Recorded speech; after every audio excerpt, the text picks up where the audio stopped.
You ever have that feeling, someone asks you a simple question about your childhood, and instead of happy memories flooding back, there's just a gap, a kind of blank space? Not because it was bad necessarily, but it's like you skipped a few chapters somewhere along the way. Well, that's exactly what we're going to get into today, because that gap, it tells a story. See, growing up too fast usually isn't about one big dramatic thing happening. It's often so much quieter than that. It's the little moments, right? Like being 9 years old and making dinner for your younger siblings, or learning how to read the tension in a room long before you could read a chapter book. These are the moments that wire your brain, even if they never ever make it into a photo album.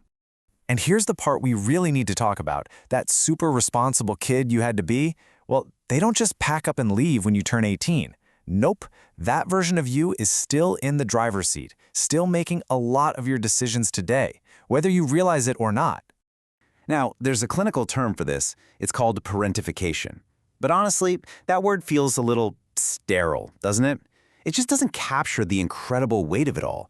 The feeling of being so small, but having to hold up something so big. This is where it gets really important to understand the difference between what it looked like and what it actually was. To the outside world, you looked like you had exceptional maturity. But on the inside, it was a survival adaptation. People saw you as responsible, but really, it was your nervous system learning to live in a constant state of crises. You seemed strong and independent, but what you were actually doing was building an entire operating system for your life on the core belief that the world was fundamentally unsafe. And guess what? That operating system is still running. It's humming along in the background of your adult life. It became a huge part of your identity, and it made you incredible at certain things, reading people, solving problems before they even happen, anticipating what everyone needs. You got good at it because you had to. But those childhood superpowers, as useful as they were, well, they come with a really high price tag. And it's a price you often don't even realize you're paying until decades later in your adult life. And this is the paradox, isn't it? You can handle a complete meltdown at work without even blinking, but the idea of just resting, it feels impossible, almost lazy. Asking for help feels terrifying, like you're admitting some kind of massive failure. And being carefree or just plain silly, it feels foreign, maybe even irresponsible. Because deep down, you learn that stability, that safety, it was all on your shoulders. Naturally, this old operating system has a huge impact on your relationships.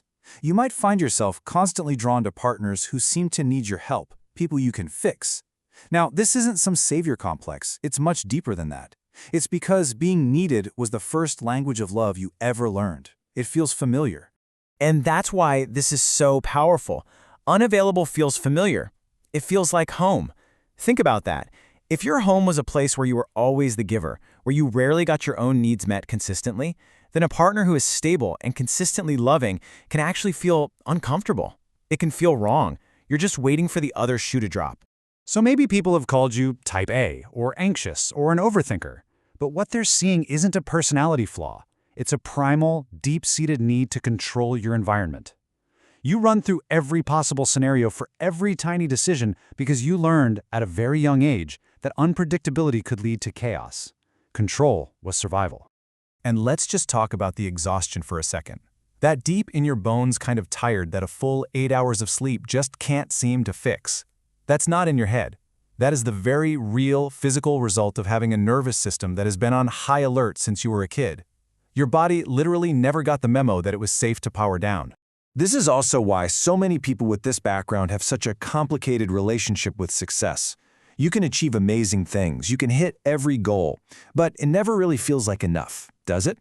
There's always that nagging feeling that you need to do more. That's because way back when, your sense of self-worth got completely tangled up with your usefulness to others. You also became fluent in a language most people barely understand, the language of emotional labor. You can walk into any room and instantly sense the mood, feeling this automatic pull to smooth things over, to manage everyone's feelings, to make sure everyone is comfortable. It's like breathing for you. The only problem is that kind of breathing slowly empties you out. Okay, so that's a lot. And you might be sitting here thinking, so what do I do with all this? How do you even begin to heal from a past that wasn't one big trauma, but more like 1,000 tiny paper cuts? Well, it really starts with just acknowledging it for what it was. It really boils down to two huge first steps on this path. The first is to actually allow yourself to grieve the childhood you lost.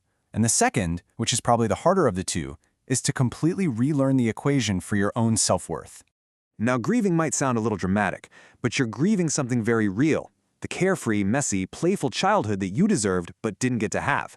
And let me be clear, saying that out loud, admitting that the kid you were deserved to be protected, that is not being ungrateful. It's not being bitter. It is simply telling the truth. And that truth leads you right to the second step. You have to start untangling your value from your productivity. Your worth isn't measured by how much you do for other people. It's not about how much you can carry. You are a human being, not a human doing. And just being is enough. And what this really means is that you have to give yourself permission to be a total beginner. A beginner at resting without guilt. A beginner at letting someone help you. A beginner at being taken care of. That incredibly resourceful kid you were did a phenomenal job. But their shift is over. They can finally rest. It is safe to let someone else hold the weight for a while.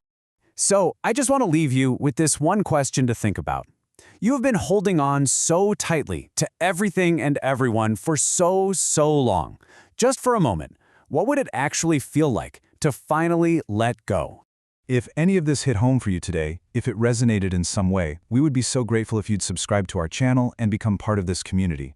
Your support, especially when you become a channel member, is what makes it possible for us to keep making these explainers. Thank you so much for taking this time for yourself.